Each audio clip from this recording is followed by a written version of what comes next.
In today's video, I'm going to teach you how to send emails with ClickUp. Sending emails directly from ClickUp is a great way to keep communication tied to the exact work it's about. No more jumping between your inbox and your tasks. Everything stays in one place so your team can follow the full story. We'll begin on the overview of your team space in My Workspace.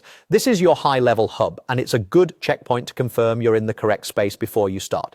If you're managing multiple spaces or clients, double-check the space name in the sidebar so the email you send will be attached to the right work. From there, click into the project that contains the work you're handling. Choosing the correct project is important because ClickUp will organize your emails alongside the related tasks, documents, and activity history.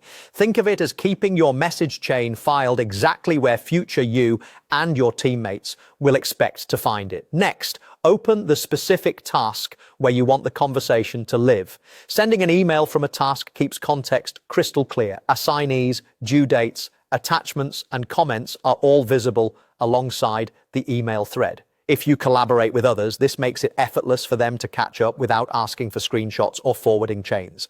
Inside the task, head to the comment section at the bottom.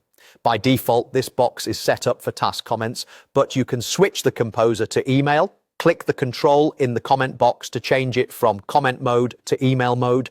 If you've connected your email to ClickUp, you'll see the email options appear. If you use more than one account, check that the from address is the one you intend to use. If you haven't connected an email yet, you may need to do that in your settings before continuing. Now click email to open the email composer. Add your recipient, a clear subject line, and write your message. Use formatting tools to make your email readable. Short paragraphs and bold headings can help, but keep it concise. You can attach files or pull in existing task attachments so everything the recipient needs is included. Consider CC or BCC if stakeholders need visibility without being added to the task itself. If your team relies on templates, this is a good moment to apply one and tailor it to the task. When you send, the email thread is saved in the task's activity so you and your team can view the conversation later. That's it. Your message is out, organized, and connected to the work it supports.